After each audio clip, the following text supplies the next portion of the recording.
David didn't defeat Goliath because he was stronger.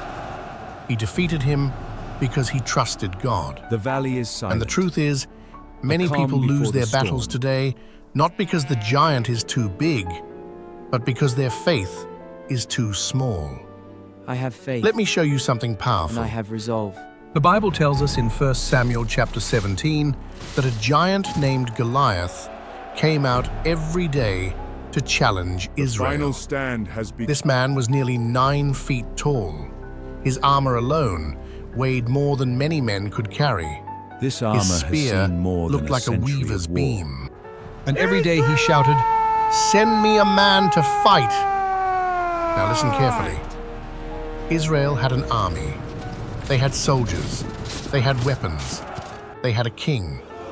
The king was Saul, who was literally the tallest man in Israel. Yet every single soldier was afraid. This Why? Is not the victory we planned. Because fear grows when people look only at the giant. While the army was shaking in fear, a young shepherd boy walked into the camp. His name was I David. just have to get this to my father. He wasn't there to fight. They have He no was there cause to deliver fear. lunch The to Lord his is with brothers. us. But when David heard Goliath mocking God's people, something inside him ignited. David asked a simple This question. is not the way. Who is this uncircumcised Philistine are that he should oppressing defy them? the armies of the living God? Everyone else saw a giant. David saw an insult against God. That perspective changed everything. When David told the king he would fight the giant, people thought he was crazy. King Saul told him, "You are only a boy. This man has been a warrior since his youth." But David revealed the secret of his confidence. He said, "When I was watching my father's sheep, a lion came. And another time, a bear came. And the Lord delivered me from both." Then David said something powerful. "The same God who delivered me from the lion and the bear will deliver me from this giant." Listen carefully. David's victory against Goliath did not start on the battlefield.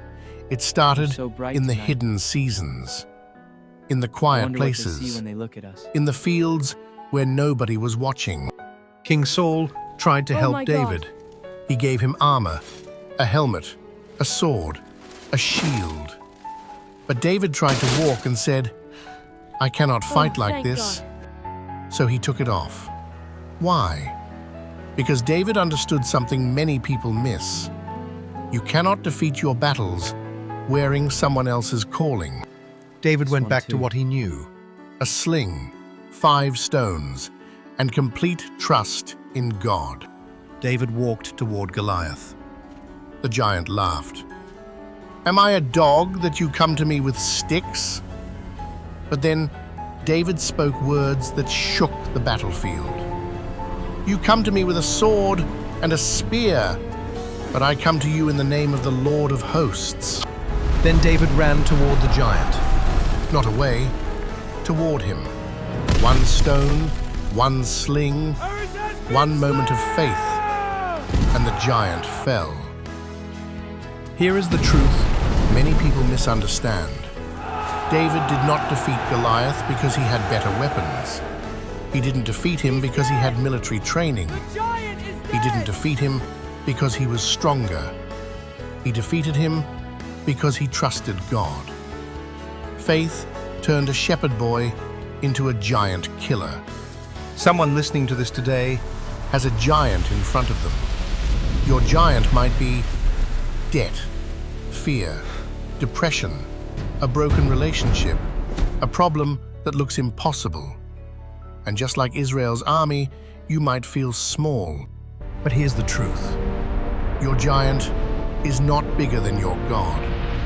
The same God who stood with David still And fights the light battles will today. geeing us through the night. Sometimes we ask, "God, why is this giant in my life?" But giants are not always there to destroy you. Sometimes giants are there to reveal what God placed inside you. Without Goliath, the world might never have known David. Without your struggle, your strength might never appear. So if you're facing a giant today, remember this: David didn't defeat Goliath because he was stronger. He defeated him With this offering, because he trusted we pray God. for guidance. And the same God who guided the stone can guide your life. So don't run from your giant. Step forward in faith, pick up your stone, and watch what God will do. Because sometimes the biggest victories in life start with the smallest act of faith. Amen.